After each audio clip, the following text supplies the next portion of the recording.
Before kindness had a name, it had a cost. And for most of human history, the cost was too high. If you slowed the group, you died. If you couldn't walk, you were left behind. Not because people were cruel, but because the world was. Cold didn't forgive. Hunger didn't wait. And predators didn't care about feelings. So, when one person fell, everyone looked away. Until one day, someone didn't. The river was loud that morning, crashing over stones after the night rain. The ground was slick, and a hunter misjudged a step. His foot twisted between two rocks, and he dropped with a sharp cry. His spear clattered down the bank. The herd they had tracked for hours was close. You could smell them in the air. Warm, heavy, life-saving meat. He tried to stand. Pain shot up his leg. He knew what this meant. He had seen it before. People don't argue, they don't announce it. They just stop making eye contact. The group keeps moving. By night, the injured person is only footprints, fading behind them. He lowered his head, waiting for the silence of abandonment. Footsteps approached. He thought someone was taking his spear before leaving. Instead, a hand pulled his arm over a shoulder. The other hunter grunted under the weight, but didn't let go. No speech. No explanation, just effort. Now the group slowed. A dangerous thing. Another person hesitated, then picked up the fallen tools. A woman gathered the water skins. Even a child carried a bundle of sticks twice his size. Nobody planned it. Nobody discussed it, but they adjusted. The herd escaped. They returned to camp empty-handed. That night was long. Hunger sits louder than conversation. Stomachs tightened. Fire cracked. Eyes avoided each other, because everyone knew the price of that decision. Morning came. The injured man woke to the smell of dried meat near his head. Someone had given part of their stored food. He didn't know who. No one claimed it. He healed slowly, limping at first, then walking, then running again. Life returned to normal. Hunts, fires, cold nights, close calls. But something inside him didn't return to normal. He remembered the weight of that arm holding him up.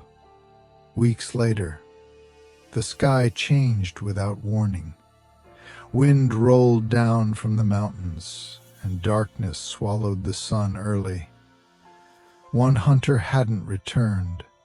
In older times, you stayed safe. The night belonged to teeth and eyes that glowed beyond the firelight. People waited. The healed man stood. He picked up a burning branch. He didn't know if the lost hunter would survive. He didn't know if he would. He only knew one thing. Once, someone walked slower for him. He walked into the dark. Another followed, then another. Soon, several flames moved across the valley, like small stars defying the night.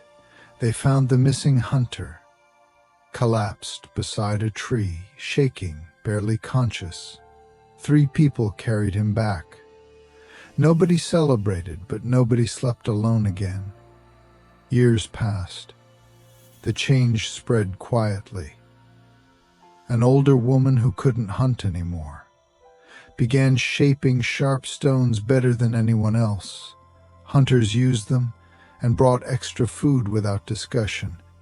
A boy too small to fight predators learned to notice birds suddenly going silent.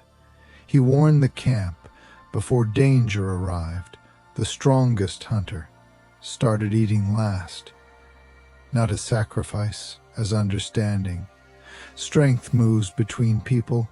Today his legs were fast, tomorrow they might fail, and slowly something new appeared. Rest, not safety. The world was still brutal, but trust. They slept knowing if they fell sick, broke a bone, or lost their way, someone would come. Helping stopped being charity. It became survival. Generations grew up, never questioning it. Children learned by watching.